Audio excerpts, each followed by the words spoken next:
দর্শক আমন্ত্রণ জানাচ্ছি আমাদের নিয়মিত আয়োজন কেমন আছে অর্থনীতির আজকের অনুষ্ঠানে। আমি তৌফিকুল ইসলাম খান। এই অনুষ্ঠানে কথা বলি অর্থনীতির গতি প্রকৃতি, এর সম্ভাবনা এবং চ্যালেঞ্জ নিয়ে। দর্শক, আমরা আজকে আলোচনা করছি বাংলাদেশে ব্যবসার পরিবেশ কেমন আছে। আলোচনার জন্য দুজন অতিথি আমাদের সাথে আছেন এই অনুষ্ঠানে। আমাদের সাথে আছেন তাহরিমা চৌধুরী, তিনি রিসার্চ ফেলো, বাংলাদেশ উন্নয়ন গবেষণা প্রতিষ্ঠান। এবং আমাদের সাথে আছেন মোহাম্মদ জিয়াউর রহমান, তিনি senior policy analyst, policy exchange. আপনাদের দুজনকেই অনেক ধন্যবাদ। দর্শক, আমরা আলোচনা শুরু করবার আগে বাংলাদেশের ব্যবসা পরিবেশ নিয়ে বাংলাদেশ টেলিভিশনের একটা ছোট প্রতিবেদন আছে, প্রতিবেদনটা দেখে তারপর আলোচনা শুরু করছি।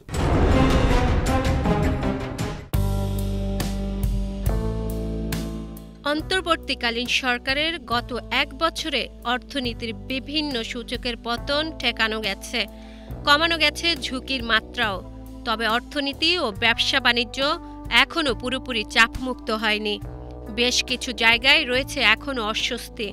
জাতীয় রাজনীতি ও নির্বাচনকে কেন্দ্র করে ব্যবসা বাণিজ্য ও বিনিয়োগে এক ধরনের অনিশ্চয়তা আছে। ভালো খবর হলো প্রবাসী আয় ও রপ্তানি আয়ে গতি থাকায় ডলার সংকট কাটানো গেছে। রিজার্ভ পরিস্থিতির উন্নতি হয়েছে। মূল্যস্ফীতির লাগাম টেনে ধরতে আমদানি নিয়ন্ত্রণ করার ফলেও রিজার্ভকে সুসংহত করেছে। পরিকল্পনা কমিশন আগের সরকারের সময়ে নেওয়া চলমান সব প্রকল্পই সরকার পর্যালোচনা করেছে। অগুরুত্বপূর্ণ ও রাজনৈতিক বিবেচনায় নেওয়া অনেক প্রকল্প বা স্কিম বাদ যাচ্ছে। এতে অর্থ ব্যয়ের চাহিদা কমেছে। আবার জুলাই অভ্যুত্থানের পর অনেক উন্নয়ন প্রকল্পের পরিচালক বিদায় নিয়েছেন। অনেক প্রকল্প পরিচালকের বিরুদ্ধে মামলা হয়েছে। ফলে এডিপি বাস্তবায়নের হারও কমে গেছে। একইভাবে বৈদেশিক অর্থায়নের অনেক প্রকল্পে বিদেশি ঠিকাদার অনুপস্থিত রয়েছেন। এই বাস্তবতায় এডিপিতে বরাদ্দ কমানো হচ্ছে। বর্তমানে প্রকল্প বাস্তবায়নের গতি কম থাকায় সরকারি তহবিলের চাহিদাও অনেক কমেছে। তবে সরকারি বিনিয়োগ বাড়াতে চলতি অর্থবছরে চাহিদার চেয়ে বেশি বরাদ্দের প্রস্তাব করা হয়েছে। মন্ত্রণালয় ও বিভাগগুলো বৈদেশিক ঋণ ও অনুদান থেকে ৭০ থেকে ৭৫ হাজার কোটি টাকা চাহিদা দিয়েছিল। কিন্তু সরকার বৈদেশিক অর্থায়ন ব্যবহারের গুরুত্ব দেওয়ায় বরাদ্দ বাড়িয়ে ৮১ হাজার কোটি টাকার সিলিং দেওয়া হয়।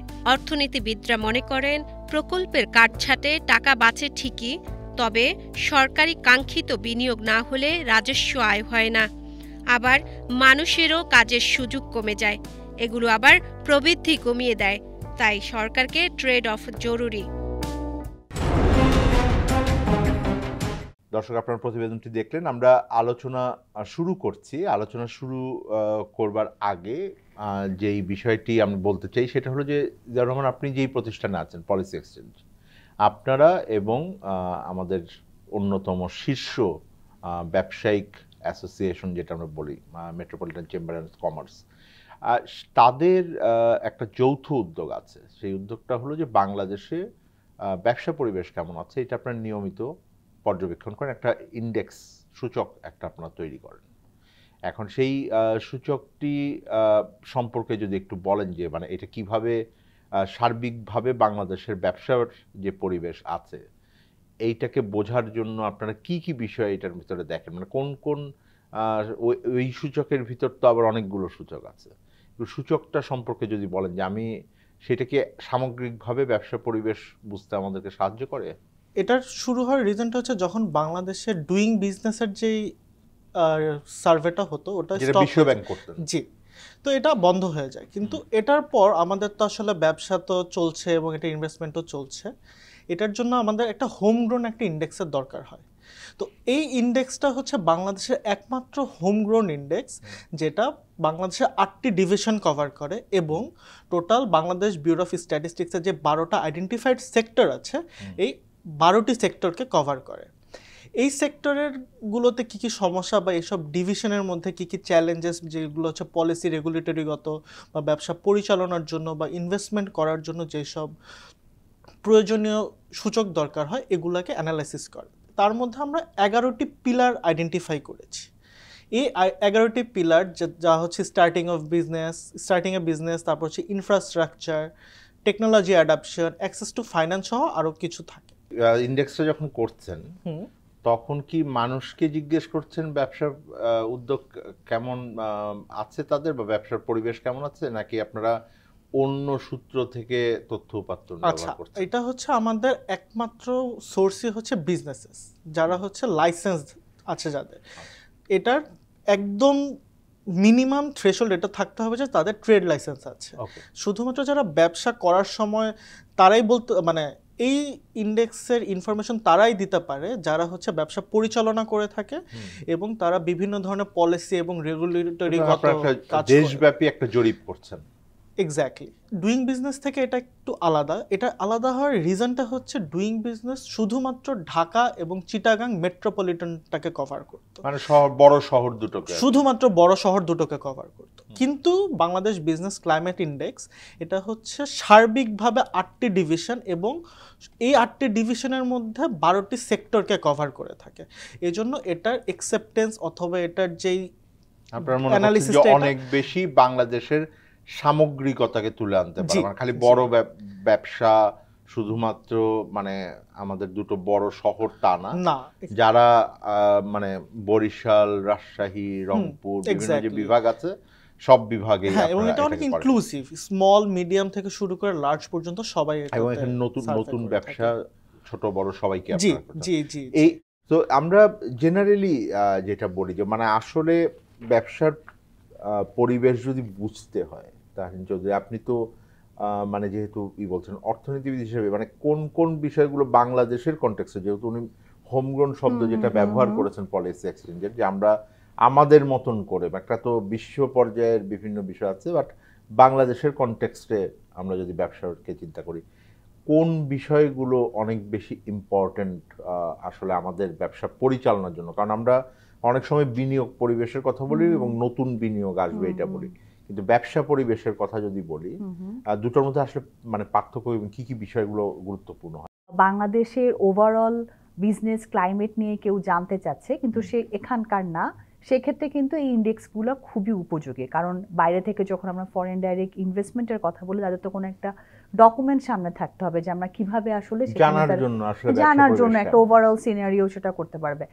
এখন আপনার যে প্রশ্নটা, সেটা আমার মনে হয় যে সেটা আরও বেশি গুরুত্বপূর্ণ। আসলে এ ধরনের ইন্ডেক্সিং করলে আমরা বিশ্বকে একটা তথ্য দিতে পারি, আমাদের সামগ্রিক অবস্থার একটা চিত্র তুলে ধরতে পারি, কিন্তু এটা আমাদের ওভারঅল ব্যবসা সহায়ক আসলে কতটুকু, মানে ইন্ডেক্সিংটা করার পরে যদি আমি এইভাবে চিন্তা করি যে ইন্ডেক্সিংটা করার পরে আসলে এই বছর ইন্ডেক্সের যদি অবস্থা খারাপ হয়, পরবর্তীতে সরকার বা ব্যবসা মহল বা রিলেভেন্ট স্টেক হোল্ডার্স যারা আছে তারা কি রিয়েলি কোনো ইনিশিয়েটিভ গ্রহণ করে কিনা, এটা হচ্ছে প্রথম প্রশ্ন।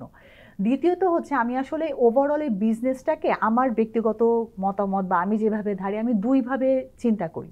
একটা হচ্ছে ডোমেস্টিক ইকোনমি, একটা হচ্ছে ইন্টারন্যাশনাল। আমরা যেটা ফরেন ট্রেড বা এক্সপোর্টের কথা যদি বলছি, একটা এক্সপোর্টিং, একটা হচ্ছে ডোমেস্টিক।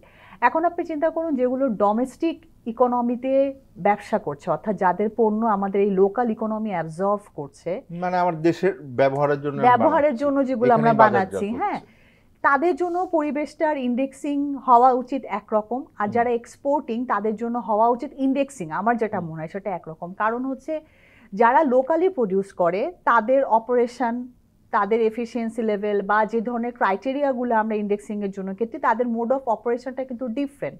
তারা হয়তো ইম্পোর্ট কোনো র মেটেরিয়াল, তারা বিদেশ থেকে তাদের কাঁচামাল বা র মেটেরিয়াল আমরা যেগুলোকে বলি ক্যাপিটাল মেশিনারিগুলো আমদানি করে লোকালি ছেড়ে দেয়, এরপর থেকে কিন্তু সেখানে আর বাইরে যাওয়ার কোনো প্রশ্ন নেই। মানে যদি আমি শুধু ডোমেস্টিক ইকোনমিতে যারা অপারেট করে বলে থাকি, কিন্তু যারা এক্সপোর্টিং তাদের একই সাথে যেমন বিদেশ থেকে তাদের কাঁচামাল এবং মেশিনারি আমদানি করতে হচ্ছে র মেটেরিয়ালের পাশাপাশি তাদের এই ফিনিশ গুডটা আবার বিদেশে বাইরে যেতে হবে, সেখানে একটা লম্বা প্রসিডিউর তাদেরকে ফলো করতে হচ্ছে। সো আমি যেটা বলতে চাচ্ছি যে ওভারঅল এই ডোমেস্টিক এবং এক্সপোর্টিং এই দুটো ইন্ডাস্ট্রিকে আমি একসাথে যদি ইন্ডেক্সিং করতে চাই, আমার এই ডিসএগ্রিগেশনটা, পার্থক্যটা হয়তো গুরুত্বপূর্ণ। আমি একটু জেনে আসি তাহলে, যেহেতু ইন্ডেক্সিং এর সূচকে আলোচনা করছে, আপনারা যেই কতগুলো প্রতিষ্ঠানকে যে জরিপের ভিতরে এনেছেন, তারা আপনাদেরকে এটায় অংশগ্রহণ করেন, তারা কি ওই রপ্তানিমুখী প্রতিষ্ঠান এবং আমাদের দেশীয়ের জন্য বানায় দু ধরনের প্রতিষ্ঠানই তো আছে? জি, কারণ যখন আমরা ব্যবসা বলতে, মানে ব্যবসাকে যখন ডিফাইন করতে চাই, এটার মধ্যে আসলে সব ধরনের জিনিস আসতে হবে। তো এখানে আমাদের একটা পিলারই আছে যেটা হচ্ছে ট্রেড ফ্যাসিলিটেশন। এই পিলার যদি আমি সবকিছু যদি বাদ দিয়ে দিই, এটার জন্য হলেও বাণিজ্য করার জন্য এক্স্যাক্টলি এটা export, import, domestic market capture, only export oriented farm, only import oriented farm, সব কিছুই ক্যাপচার করতে হয় আমাদের, যেন এটা আরো রোবাস্ট হয়।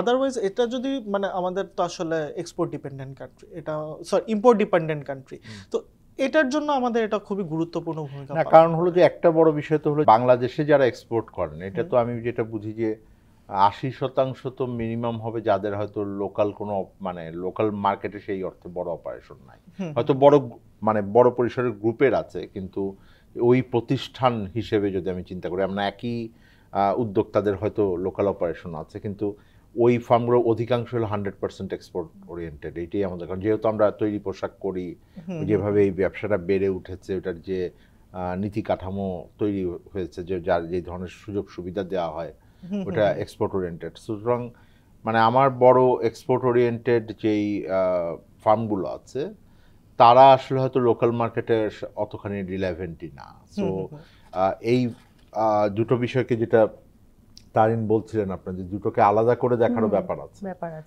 এক্সপোর্ট ওরিয়েন্টেড ফার্মগুলো জন্য দুটোই হয়তো নির্ভর করে অনেক বেশি, বাট যেটা হয়তো জিয়া বলতে চেয়েছেন যে যারা আমার দেশের ভেতরের জন্য উৎপাদন করছেন তাদের জন্য ট্রেড ইম্পর্টেন্ট, কারণ তারা তো ইম্পোর্ট করে কিছু না কিছু, আমরা বাইরে থেকে ইম্পোর্ট। আমি যদি এখন একটা বাড়িও বানাই, আমার সেখানে যদি সিমেন্টও আমার দেশের ভিতরেও তৈরি হয়, তারপর ওটার ইনপুট বা রড বানার লোহাটাও তো আমরা আনতে আছি, সুতরাং সেই জায়গাটা তো নির্দেশ করে। তো সেই প্রেক্ষিতে এবং এইখানে যে যেটা তাহরিন বলছেন ওটা জানতে চাচ্ছি যে আপনার এক্সপোর্ট ওরিয়েন্টেড এবং ইম্পোর্ট ওরিয়েন্টেডের মধ্যে আপনাদের ইন্ডেক্সটা ভাগ করার কোনো সুযোগ এখনো আছে কিনা। আর দ্বিতীয় হলো যেটা, সেটা হলো আমি এটার সাথে অ্যাড করতে চাই যে আপনার কিছু ফার্ম আছে যারা ম্যানুফ্যাকচারিং ওরিয়েন্টেড, আর কিছু ফার্ম আছে যারা সেবা খাতের ভিতরে আছেন, দুটোই কি আপনারা কভার করেন? ডিপেন্ডেন্ট কোম্পানি বা যারা 100% এক্সপোর্টের মধ্যে থাকে, অথবা ইম্পোর্ট যারা 100% ইম্পোর্ট করে থাকে, তাদেরটা আলাদা করার সুযোগ আছে কিনা। আসলে এই যে কোনো ধরনের ইন্ডেক্সই অনেক ডাইনামিক হয়, এটাকে কখনো আমরা স্ট্যাটিক রাখতে পারি না। আমাদের এনভায়রনমেন্টাল একটা পিলার অ্যাড হয়েছে গত বছর থেকে, যেটা শুরু হয়েছে, কারণ এখন ওয়ার্ল্ড ওয়াইড ক্লাইমেট চেঞ্জ এবং এনভায়রনমেন্টাল কমপ্লায়েন্স অনেক স্ট্রিক্ট থেকে স্ট্রিক্টার হচ্ছে এই জন্য। সো হ্যাঁ, এটা হচ্ছে সামনের দিনে করা যেতে পারে, সো এই সুযোগও আছে, কিন্তু এটা ডিপেন্ড করবে আসলে আমাদের ডাইনামিকের উপর, কারণ আমাদের আসলে অনেক ধরনের কনস্ট্রেইন থাকে যে কোনো ধরনের সার্ভে করার সময়। তো ওটা দিয়ে যে আমাদের স্যাম্পলিং স্ট্র্যাটেজি অথবা ওভারঅল ইন্ডেক্সের স্ট্র্যাটেজি কভার করে কিনা, এটা দিয়ে যদি আমরা দেখতে পারি যে এটা ফিজিবল, তখন হয়তো আমরা এটা আনতে পারি। হ্যাঁ, আমি এই পর্যায়ে একটা ছোট বিরতিতে যাই, এরপরে আসলে জানতে চাবো যে আপনাদের ইন্ডেক্সে কি পাওয়া গেল এবং ব্যবসা পরিবেশ আসলে বাংলাদেশের কেমন আছে। দর্শক, আলোচনা করছিলাম বাংলাদেশের ব্যবসা পরিবেশ নিয়ে। নতুন একটি ইন্ডেক্সের ফলাফল এসছে, সেই জরিপের ফলাফল এবং সার্বিকভাবে ব্যবসা পরিবেশ নিয়ে আলোচনা করব। আমাদের সাথে থাকবেন, বিরতিতে যাচ্ছি কিন্তু ফিরবো এখনই।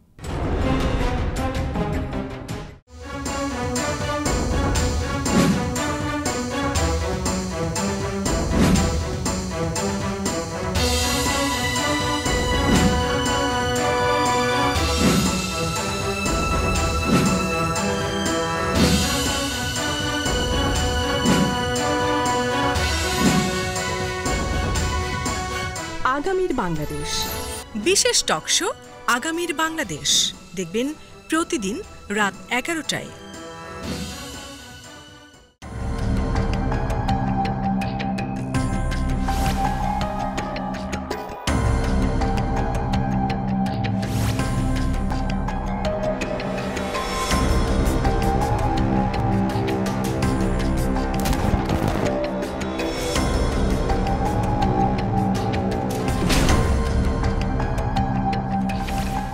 বিশেষ টকশো ফ্যাসিবাদের দিনলিপি, দেখবেন প্রতি রবি থেকে বৃহস্পতিবার সন্ধে 6:30। আমরা আলোচনা করছিলাম আজকে কেমন আছে অর্থনীতি, এই অনুষ্ঠানে বাংলাদেশের ব্যবসা পরিবেশ কেমন আছে। গত অর্থ বছরের ব্যবসা পরিবেশের বিভিন্ন ধরনের অস্বস্তি, যদি না আমি দুর্যোগ বলি, দেখা যাচ্ছিল আমাদের ম্যাক্রো ইন্ডিকেটর যেগুলো আমরা বলি সামষ্টিক অর্থনীতির ভিতরে, এটা দেখছিলাম ব্যাংকিং খাতের সমস্যা, বৈদেশিক মুদ্রার রিজার্ভ কমে গেছিল। সামষ্টিক অর্থনীতির দিক থেকে আমরা কতগুলো জায়গায় গত অর্থ বছরে কিছুটা আমরা যেটাকে বলি যে রক্তক্ষরণ বন্ধ করে এক ধরনের স্থিতিশীলতার ভিতরে এসে আপনারা কি পেলেন? গত বছর বা তার আগের বছরগুলোতে অর্থনীতির বেশ কিছু কনস্ট্রেন্টস ছিল। এটা আমাদের বিবিএক্সেও সেম চিত্রটাই তুলে ধরে। যেমন আমাদের যে স্কোরিংটা, এটাকে আমরা 4টা ক্যাটাগরিতে আমরা ভাগ করে থাকি। 4টা ক্যাটাগরির মধ্যে ম্যাক্সিমাম যেসব পিলার এরিয়া থাকে সবগুলোই থাকে হচ্ছে 3rd ক্যাটাগরিতে, যেটা হচ্ছে কিছুটা হয়তো চেঞ্জ মানে আসছে, বাট 4টি স্তর বলছেন যে 4টি স্তর স্কোরিং দিয়ে ইন্ডেক্সটার মানে first class, second class, third class, fourth, মানে এরকম চতুর্থ শ্রেণী না, পাওয়া। এটা হচ্ছে কি যে স্কোরিংটা থাকে এটাকে আমরা টিয়ারে ডিস্ট্রিবিউট করে ফেলি। যেমন 0 থেকে 40 পর্যন্ত হ্যাঁ স্কোর দিয়ে কি বোঝানো হয়, তারপর 41 থেকে 60 পর্যন্ত কি বোঝানো হয়, তারপর 61 থেকে 80 বা তার উপর, মানে এভাবে আমরা ক্লাসিফিকেশনটা করে থাকি। তো এই ক্লাসিফিকেশন থেকে দেখা যায় যে আমি যদি জাস্ট গত বছর থেকে যদি বলি, এটার স্কোরিং ছিল 58.75। এটা 2023-24 বলছে। এটা হচ্ছে 23-24। এটার মানে হচ্ছে যে বিজনেসের বা ব্যবসার পরিবেশের অনেক বড় ধরনের প্রবলেম চলছে। খুব দ্রুত যদি কিছু করা না হয় দেন এটা অবস্থা আরো খারাপের দিকে যাবে। এটা আমাদের ইন্ডেক্সে উঠে আসছে। কিন্তু তারপর হচ্ছে কি আমরা দেখলাম যে গত বছরের পরিবর্তনের পর এই বছর মানে ভালো কিছু যে হয়ে গেছে আমরা ওটাও বলতে পারবো না, কিন্তু 24-25-এ কিছুটা আমরা ইমপ্রুভমেন্ট দেখতে পারছি আমাদের এই ইন্ডেক্সটা। এখন ইন্ডেক্স কত দাঁড়ালো? এখন হয়েছে 59.69। এক পয়েন্ট এখন না, একের একটু কম, কিন্তু আমরা বলতে পারতেছি যে কিছুটা হলো চেঞ্জ আসছে, কিন্তু বড় ধরনের কোন স্টেপ নিতে হবে। আপনাকে যদি জিজ্ঞেস করি যে মানে এই যে ইতিবাচক একটা অন্তত গতিধারা এসছে, এইটার মানে কোন জায়গাটার কারণে আসলো, কোন জায়গাটায় ইমপ্রুভের কারণে এটা আসলো? আচ্ছা, এখানে তো আমাদের 11টা পিলার এরিয়া আছে, তো মোটামুটি অনেকগুলো পিলারে চেঞ্জ এসেছে, কিন্তু যে এই ইমপ্রুভমেন্ট ইতিবাচকের মধ্যে সবচেয়ে বড় চেঞ্জ এসেছে অ্যাক্সেস টু ফাইন্যান্স। যদিও অ্যাক্সেস টু ফাইন্যান্স আমাদের একদম লোয়েস্ট ক্যাটাগরিতে পড়ে, যে এটার অবস্থা সবচেয়ে খারাপ, যেটাকে আমরা ইন্টারপ্রেট করি difficult environment to do the business. মানে অর্থনৈতিক কর্মকাণ্ড বা ব্যবসায়িক কর্মকাণ্ড পরিচালনা করতে আর্থিক প্রতিষ্ঠানের সাথে যে যুক্ত, মানে ঋণ পাওয়া বা ওই ধরনের অর্থায়ন পাওয়াটার পরিস্থিতি খুব খারাপ ছিল, সেটা কিছুটা উন্নতি হয়েছে। সেটা কিছুটা উন্নতি হয়েছে। এটার মূল কারণও আমরা দেখতে পারি ব্যাংকিং খাতে বাংলাদেশ ব্যাংক অনেক উদ্যোগ নিচ্ছে ব্যবসা পরিবেশটা ঠিক করার জন্য। তারপর যেমন এলসির ব্যাপারগুলো, এগুলো কিছুটা আরো ইমপ্রুভ করছে, যেটা তার আগের বছরে যে আমাদের এক্স্যাক্টলি। তারপর ইনফ্লেশন যেটা, ওটাকে স্টেবিলাইজ করার জন্য বাংলাদেশ ব্যাংক অনেক উদ্যোগ নিচ্ছে। তো এটাই আসলে তাহলে কিছু এগুলো ইতিবাচক হচ্ছে। কোন পিলার কি এরকম আপনারা পেয়েছেন কিনা, যেহেতু আপনারা 11টা পিলার বলেছেন, যেখানে পরিস্থিতি একটু নিচের দিকে গেছে? এটা সবচেয়ে বেশি দেখা গিয়েছে ইনফ্রাস্ট্রাকচারে। ইনফ্রাস্ট্রাকচার মানে আমার অবকাঠামো। এখানের মধ্যে আমাদের যেমন ইলেকট্রিসিটি, গ্যাস সহ যেমন অন্যান্য আরো যেমন লজিস্টিক্স, এগুলো অনেকটা কভার হলো। লজিস্টিক্স ফ্যাসিলিটিস যেমন রোডস, হাইওয়েজ, এগুলো কভার হয়। তো এখানে স্কোর ড্রপের পিছনে, মানে সিগনিফিক্যান্ট ড্রপ না, অ্যারাউন্ড 2 পয়েন্টস ড্রপ, কিন্তু এটার অন্যতম একটা কারণ যেটা আমরা ডিফাইন করতে পারি, সেটা হচ্ছে এই বছরের ফেব্রুয়ারি মাসে 2025-এর ফেব্রুয়ারিতে বাংলাদেশের গ্যাস প্রাইস 30 টাকা থেকে 75 টাকা বা অ্যারাউন্ড 75 টাকা পর্যন্ত, 50 টাকা বেড়ে গেল আর কি প্রায়। হ্যাঁ, না অ্যারাউন্ড হচ্ছে, হ্যাঁ ওইরকম একটা বেড়ে যাওয়ার একটা প্রস্তাবনা দেওয়া হয়, কিন্তু অতটা না বাড়লেও কিছুটা কিন্তু বেড়েছে। প্লাস ইলেকট্রিসিটি ইউনিট প্রাইস, এটাও কিছুটা বেড়েছে। এটার জন্য মানে এটাই হচ্ছে মেইন কারণ, যেটার কারণে ইনফ্রাস্ট্রাকচারের বিষয়টা আসছে। আমি আর একটা ছোট করে যদি বলেন, তারপর আমি তারিন চৌধুরীর কাছে যাব। সেটা হলো যে সকল বাংলাদেশের, তো আপনি বলছেন যে সবগুলো বিভাগের ভিতরেই আপনারা আছেন। আমি দেখেছি আপনাদের ফলাফলে যে সব বিভাগের ব্যবসা পরিস্থিতি যে একই রকম উন্নতি করেছে তা না, কোন বিভাগে একটু ভালো, কোনটা। এটা হচ্ছে ঢাকা এবং চিটাগাংকে আমরা জানি বিজনেস হাব হিসেবে, কিন্তু আমরা যখনই অ্যানালাইসিস করে দেখতে পারলাম যে ঢাকা এবং চিটাগাং ডিভিশনাল র্যাঙ্কিং এর মধ্যে টপ 3 এর মধ্যেই নেই। এমনকি ঢাকা 4 বছর ধরে যে আমরা সার্ভেটা করছি, একবারও টপ পজিশনে আসতে পারেনি। আচ্ছা, তো এটা দ্বারা আমরা আসলে এটা ডিফাইন করতে পারি ব্যবসার মানে এটা কি ওভারঅল বিজনেসের মানে যে স্কোর পেয়েছেন ওনারা সেটা? এটা হচ্ছে ডিভিশনাল স্কোর। তো আমরা তো আসলে স্কোর করি 3টা ক্যাটাগরিতে, একটা হচ্ছে পিলার ওয়াইজ স্কোর, আর একটা হচ্ছে ডিভিশনাল স্কোর, আর একটা হচ্ছে সেক্টরাল স্কোর। তো ডিভিশনাল স্কোর করতে যে আমরা দেখলাম যে ঢাকার যে র্যাঙ্কিং এটা 4 বছরে একবারও প্রথমে আসেনি। তারপর চিটাগাংয়ের কথাও যদি বলি, এবং ঢাকা চিটাগাং সামষ্টিকভাবে এরাও প্রথম 3টা ডিভিশনের মধ্যে ওরা আসে। তাহলে সবচেয়ে ভালো কে আছে এখন? সবচেয়ে ভালো হচ্ছে যদি আমি বলি যে আমাদের সার্ভে থেকে উঠে আসে হচ্ছে যে বরিশাল বিভাগটা কয়েকটা পিলার ক্যাটাগরিতেই টপ পজিশনে এসেছে। তার চৌধুরী মানে পুরো এই ধরনের যে জরিপটা আপনি বলছেন যে খুবই ইউজফুল, বাট আমরা নর্মালি আমরা তো ম্যাক্রো স্ট্যাটিস্টিক্স গুলো দিয়ে ব্যবসা প্রতিষ্ঠানগুলো প্রায় বিভিন্ন বিষয়ে বলেছেন। 24-25 আসলে সেই অর্থে ব্যবসা করার জন্য বা নতুন বিনিয়োগের জন্য খুব পরিস্থিতি যে ছিল তা না, হয়তো কিছুটা জায়গায় সংখ্যাগুলো কেটেছে, হয়তো সময় লাগবে। তো সেই আপনার কি মনে হয় যে এটা যে জরিপটা মূলত তো হলো পারসেপশন যারা ব্যবসা করছেন তাদের পক্ষ থেকে, কি মনে হয় যে এটা কি বাস্তবসম্মত একটা রিফ্লেকশন? উনি যেটা মাত্রই বললেন আসলে ডিভিশনাল যে স্কোরটা, সেটা নিয়ে আমার মনে হয় আসলে আমার কিছু কোয়ারিজ আছে। হ্যাঁ, কোয়ারিজগুলো এরকম যে আসলে কনক্লুশনটা যেটা আমরা পেয়েছি, আমি যেহেতু পুরো রিপোর্টটা আমি মেথোডোলজিটা আসলে জানি না, আমার কিছুটা দেখার সুযোগ হয়েছে যে ঢাকা, উনি যেটা বলেন ঢাকা এবং চিটাগং লাস্ট 4 বছরে ডিভিশনাল স্কোরে ওদের পারফরমেন্স হচ্ছে খুবই খারাপ। তা আমার প্রথম, যেহেতু আমি মেথোডোলজিটা জানি না, আমার প্রথম প্রশ্ন হচ্ছে তাহলে কোন কোন পিলারে খারাপ? যদি একটা বিজনেস কন্ডিউসিভ এনভায়রনমেন্টের জন্য যেগুলো বেশি দরকার, like utility, infrastructure, access to finance, এগুলো যদি আমি মেইন হিসেবেও ধরি, যেগুলো প্রথম কথা, আমার টাকা লাগবে, আমার বাড়িঘর লাগবে ভালো, আমার মেশিন লাগবে, আমার মানুষ লাগবে, 4টাই তো ফ্যাক্টরস অফ প্রোডাকশন।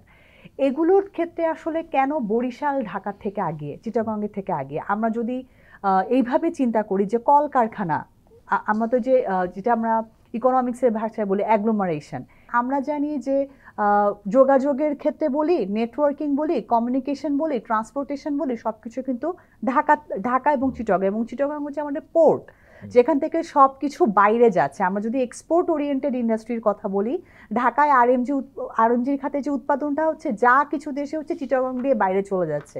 তাহলে চিটাগংয়ে যদি কন্ডিশন এনভায়রনমেন্ট না থেকে বরিশালে সেটা কীভাবে? বরিশাল থেকে তো আসলে দেশের বাইরে যাচ্ছে না কিছু। এটা হচ্ছে আমার মানে জাস্ট মেথোডোলজিক্যাল একটা কোয়ারিজ যদি বলা হয়, সেটা কিন্তু হয়তো দেশের ভেতরে যে পরিস্থিতি আছে, একটা যেটা আমি বুঝি যে এটা এক্সপেকটেশনের সাথে কিছুটা ম্যাচ করতে পারে। হ্যাঁ, আমি ওখানে আসছিলাম যে এটা কি তাহলে আসলে বাস্তব চিত্র রিফ্লেক্ট করে কিনা, কারণ যাদেরকে প্রশ্ন করা হচ্ছে তাদের যদিটা, আমি আবারও বলছি আমি মেথোডোলজিটা যেহেতু জানি না, পারসেপশন যদি নেওয়া হয়ে থাকে, পারসেপশন সার্ভে যে কোনো ধরনের পৃথিবীর যেখানেই পারসেপশন সার্ভে হোক না কেন, একটা বড় লিমিটেশন হচ্ছে যে অ্যান্সার দিচ্ছে তার অ্যান্সারটা আপনি কিভাবে, কোয়েশ্চেনটা আপনি কিভাবে করছেন, সে অ্যান্সারটা ঠিক দিচ্ছে কি দিচ্ছে না। ওভারঅল ট্রেন্ডস যদি বলেন, একটা আমি যদি ট্রেন্ড ধরে বলি, কারণ সিমিলার ওনারা 4 বছর ধরে করছেন, এটা কিছুটা ইমপ্রুভ করেছে ওখানে সেখানে আছে, বাট যেই বিষয়গুলো আসছে যে গত বছরে আমাদের ওই একই রকম ভাবে ম্যাক্রো সিচুয়েশন ইমপ্রুভ করেছে, সেখানে ইমপ্রুভমেন্ট দেখা যাচ্ছে, হ্যাপি, বাট অবকাঠামো দিকে তারা এখন অতটা হ্যাপি না।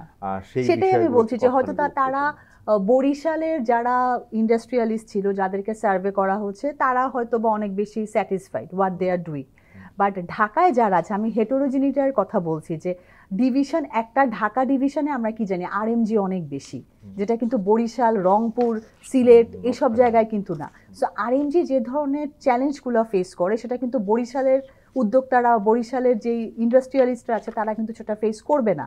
তো বরিশালের যারা কাজ করছেন, যারা ওখানে যাদের ব্যবসা বাণিজ্য আছে, তারাও ইনফ্রাস্ট্রাকচার, তারাও ইউটিলিটি যা পাচ্ছেন তাতে নিয়ে হয়তো তারা হ্যাপি। সো তারা স্কোরিংটা হয়তো ওভাবে দিয়েছেন, আমি সেটা জানি না। আচ্ছা, এখানে আমি একটু বলি, আমি হচ্ছে ঢাকা চিটাগাং না বলে আমি আপাতত ঢাকাতে ফোকাস করে বলি। তো ঢাকার আমরা যদি পজিশনটা দেখি, মানে র্যাঙ্কিং এর হিসাবে 8টা ডিভিশনের মধ্যে এখানে 3টা র্যাঙ্কিং এ এটা ড্রপ করছে। 3টা র্যাঙ্কিং কি কি? Access to land, labour regulation, lastly হচ্ছে environmental compliance pillar. Access to ল্যান্ডের ক্ষেত্রে দেখা যায় যে ঢাকা শহরে এটা ঢাকা শহর অলমোস্ট তো না, বা ঢাকা ঢাকা ডিভিশন ডিভিশনেই দাম অনেক বেশি। দাম গাজীপুর বেশি, প্রবলেম মূল যে হাব তিনটা আমরা বলে জেলা, গাজীপুর, ঢাকা এবং নারায়ণগঞ্জ, জমির দাম আকাশচুম্বী, পাওয়া কঠিন এবং বিষয়গুলো আছে। পাওয়া যাবেই না বলতে গেলে, যে বড় কোনো বিজনেসের জন্য এটা একটা প্রবলেম। এই কারণে অ্যাক্সেস টু ল্যান্ডটাকে দিয়ে আমি এটা জাস্টিফাই করতে পারি, ঢাকার পজিশন। সেকেন্ড যে ব্যাপারটা হচ্ছে লেবার রেগুলেশন। সো বাংলাদেশে তো প্রায় আমরা দেখতে পারি বিভিন্ন ধরনের লেবার আনরেস্ট চলছে, এবং গত বছরটা কিন্তু বেশ কিছু Exactly, লেবার আনরেস্ট exactly. চলেছে এবং মূলত Exactly. ঢাকা বিভাগেই জি। এটা হয়েছে।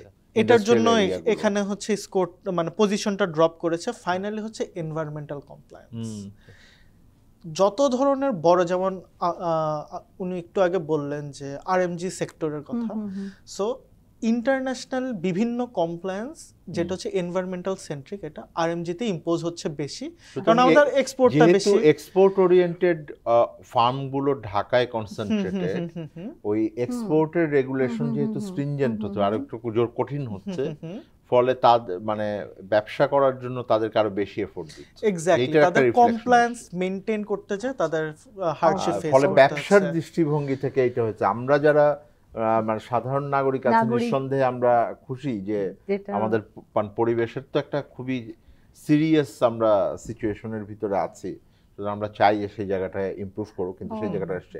আমি একটা ছোট বিরতিতে যাই, আমরা শেষ ভাগে আলোচনা করব পরিবেশকে আরেকটু কিভাবে ভালো করা যায়।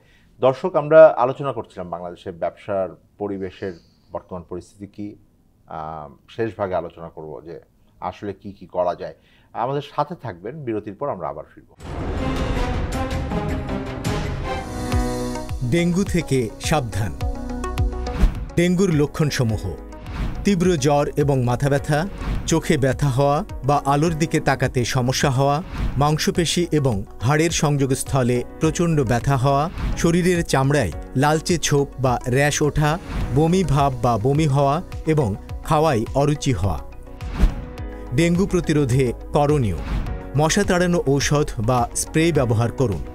মশার কামড় থেকে দূরে থাকতে দিনের যে কোনো সময়ই ফুলহাতা জামা বা প্যান্ট পরিধান করুন। দিনে বা রাতে যে কোনো সময় ঘুমাতে গেলে মশারি ব্যবহার করুন। ফুলের টবে বা অন্য কোনো স্থানে বদ্ধ পানি থাকলে তা পরিষ্কার করুন। ঘরের আনাচে কানাচে অন্ধকারাচ্ছন্ন জায়গায় মশার ঔষধ বা স্প্রে ব্যবহার করুন।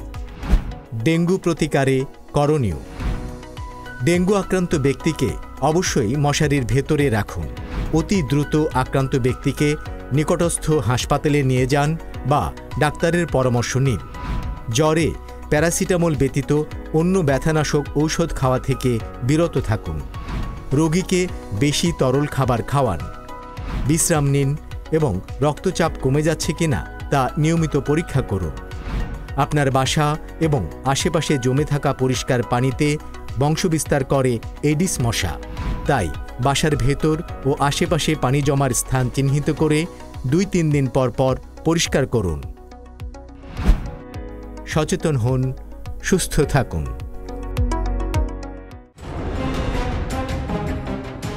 দর্শক, আবার আমন্ত্রণ জানাচ্ছি আমাদের নিয়মিত আয়োজন কেমন আছে অর্থনীতি এই অনুষ্ঠানে। আমি তৌফিকুল ইসলাম খান। আজ কথা বলছিলাম ব্যবসার পরিবেশ বাংলাদেশে কেমন আছে। জিয়াউর রহমান, আপনাকে দিয়ে শুরু করি। নিশ্চয়ই জরিপ করেছেন, জরিপের যে রেজাল্ট আছে সেই রেজাল্ট থেকে কতগুলো সুপারিশ নিশ্চয়ই আপনারা বলেছেন, যেটা আমাদের নীতি নির্ধারণে যদি আমলে নেওয়া হয় ব্যবসা পরিবেশ একটু ভালো হবে। যদি আপনার টপ 3টা থেকে 5টা সুপারিশ বলেন। আচ্ছা, টপ 4টা পিলার ধরে বলি যে রেকমেন্ডেশনগুলো এখানে দেওয়া যেতে পারে। স্টার্টিং এ বিজনেস একটা পিলার। এখানে আমরা দেখি যে বিডার একটা উদ্যোগ আছে, ওএসএস, ওয়ান স্টপ সার্ভিস। এখানে অলরেডি অনেক এজেন্সি, ইনস্টিটিউট ইন্টিগ্রেটেড আছে এবং আরও উন্নতি করা সম্ভব। সো স্টার্টিং এ বিজনেসের ক্ষেত্রে ফরেন ফার্মস হোক বা দেশের বা ডোমেস্টিক ফার্মস হোক, সবারই অনেক কিছু জানতে হয় এবং অনেক কিছু ফলো আপ করতে। সো এই ওএসএসটাকে যদি আরও বেশি ইন্টিগ্রেটেড করা যায়, আরও ইনস্টিটিউশন এবং এজেন্সিকে যদি একসাথে আনা যায়। এটা অন্তর্বর্তীকালীন সরকারের একটা এজেন্ডা আছে। এখন যে বিডার দায়িত্বে আছেন তিনি বারবারই এটাকে গুরুত্বের সাথে দেন। জি, এটা একটা।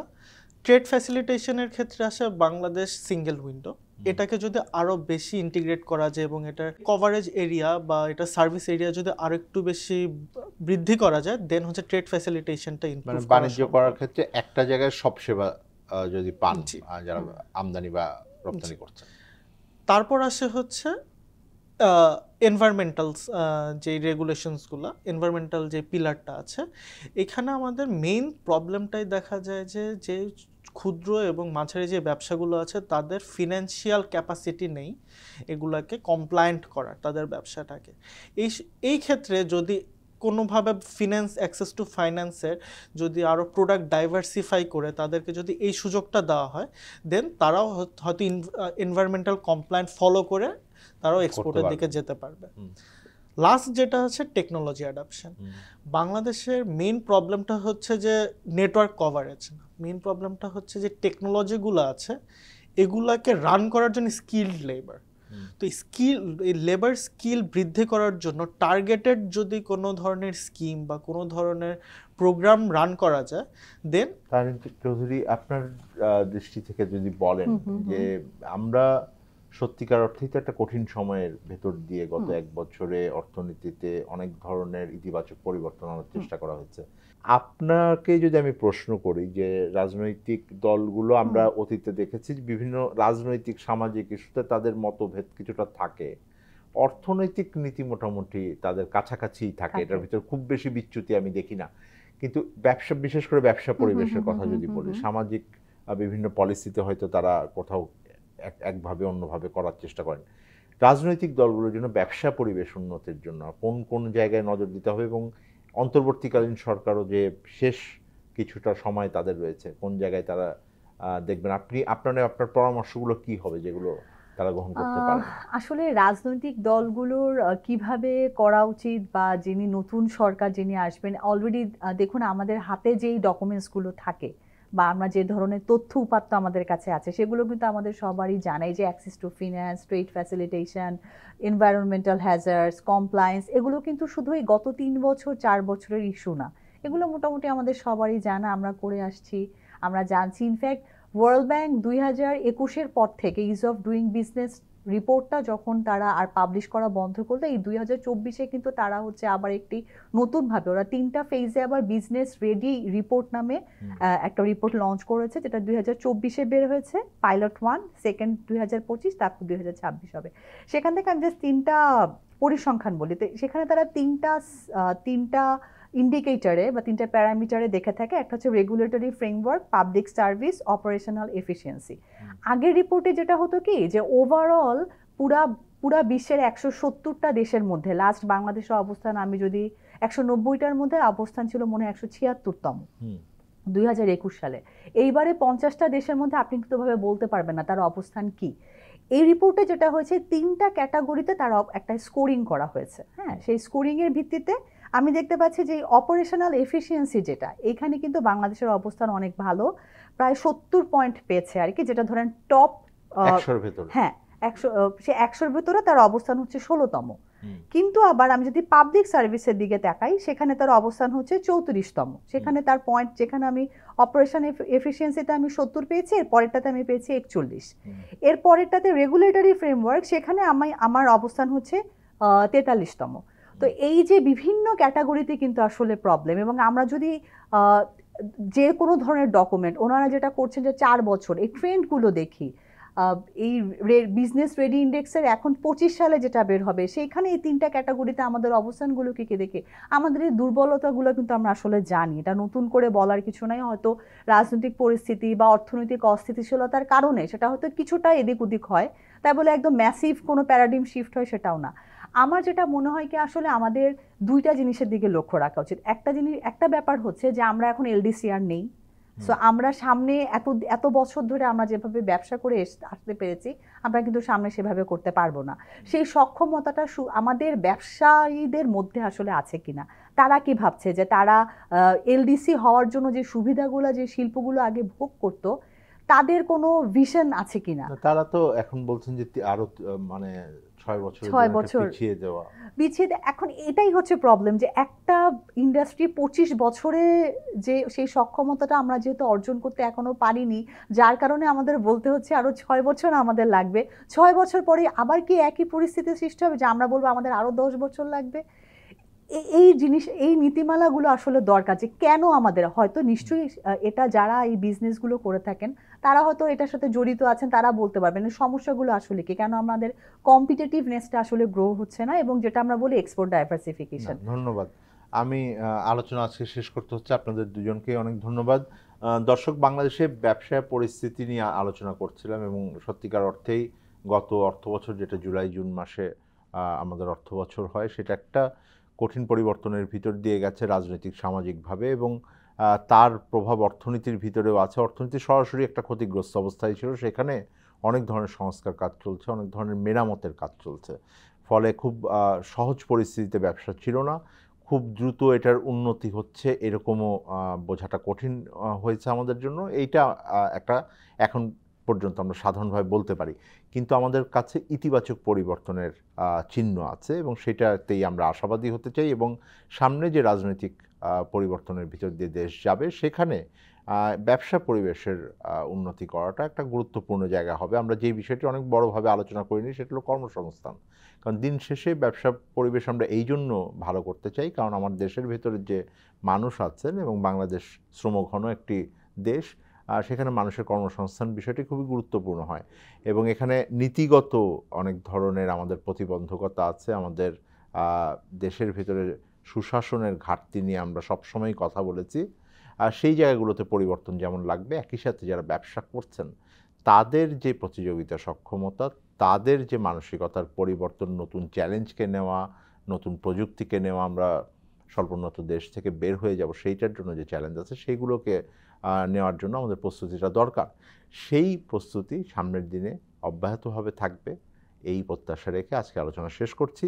আমাদের সাথে থাকবেন, আবারও আপনাদের কাছ থেকে ফিরবো একই অনুষ্ঠান নিয়ে, জানতে চাইব কেমন আছে অর্থনীতি।